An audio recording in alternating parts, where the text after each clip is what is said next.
QNT at the time of this recording continues to see a bit of a breakdown move to the downside, and we continue to hold above a very significant low below the 82.57 USDT mark.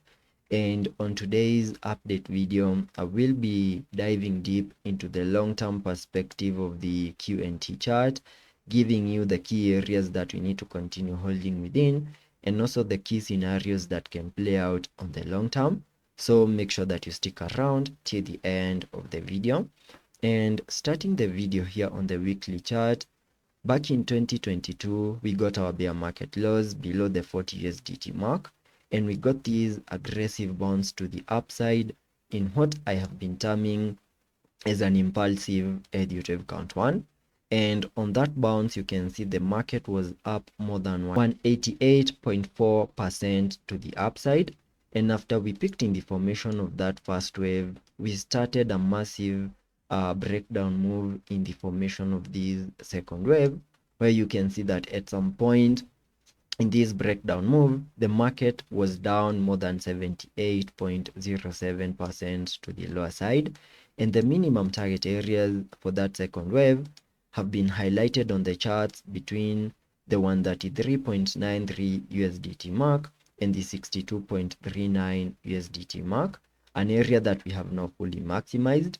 And most recently, you can see that we got this massive breakdown move on the week that we got that massive liquidation event. Then we got a massive buyback. Then this week we have been seeing a bit of a breakdown move to the lower side. And on my previous video, I said that we needed to see QNT holding above the 82.57 USDT mark. And as long as we continue holding above that significant low, then it is most likely that QNT is not going to give us a weak fill of this week that we left over here before we can get our bounce to the upper side. And that gives me two possible scenarios on the short term. And the first one is that if by any chance we continue holding above that significant low below the 82.57 USDT mark, there's a very high chance that we can get another bounce in the next coming days, breaking above the 100 USDT mark, aiming for the high we made above the 110.87 in the next coming days, and the 135.38 as our next target areas. But if by any chance we continue seeing further weakness in the markets and we lose this significant low, then the first expectation is that we are going to get a weak fill of this week right here.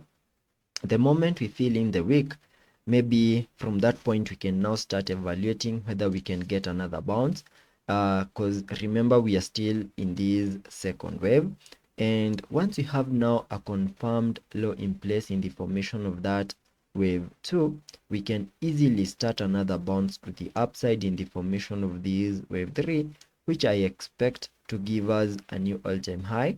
And if not a new all-time high, then we should attempt a break above the highs we made above the 350 USDT mark and the 400 USDT mark in the next coming weeks.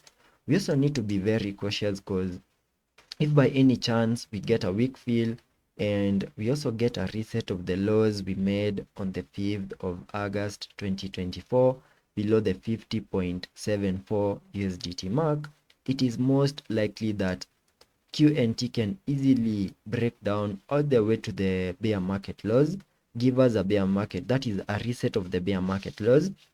And if the 40 USDT mark does not hold, then we can easily put in place a new bear market low in the next coming days before we can attempt another bounce back in the next coming days.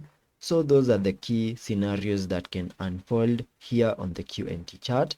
And all we need to do is just pay attention to key areas of supports, pay attention to other key areas of resistances and significant highs, because those are the areas that are going to give us the next direction here on the QNT chart.